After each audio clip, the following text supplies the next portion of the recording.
Pag-uusapan naman Pilipinas, kabilang sa mga unang naiisip ng mga turista ay ang Queen City of the South at ito ang Cebu. Sino ba naman ang hindi mabibighani dito kung ang lahat ng inyong hinahanap para sa isang perfect getaway ay narito na? Mula sa magandang diving spots, masasarap na pagkain, hanggang sa mayamang kasaysayan, ating bisitahin ito sa ulat ni Sam Ramirez.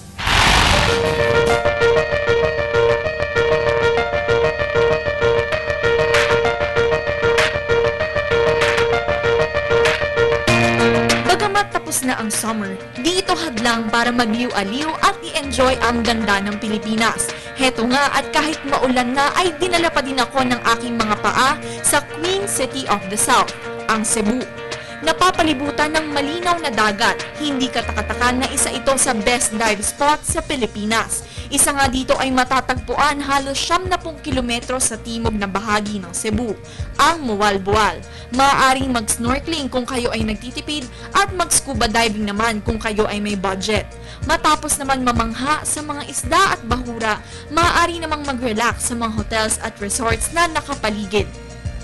I-enjoy ang magagad na view gaya ng mga bundok, yakap sa dagat at magpakabusog sa pagkain. Hindi ko rin syempre pinalampas ang pagbisita sa mga historical sites dito sa Cebu, gaya ng Lapu-Lapu Shrine kung saan sinasabing dito napatay ni Lapu-Lapu ang mananakop na si Ferdinand Magellan.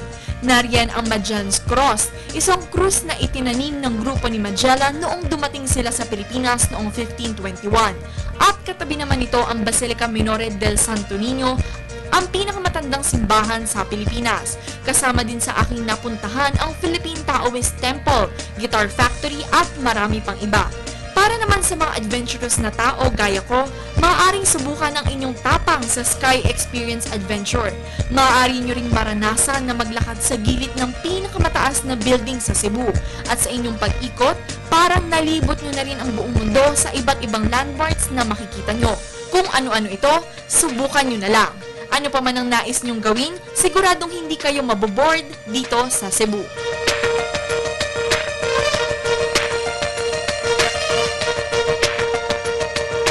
Nag-uulat para sa Telebisyon ng Bayan, Sam Ramirez.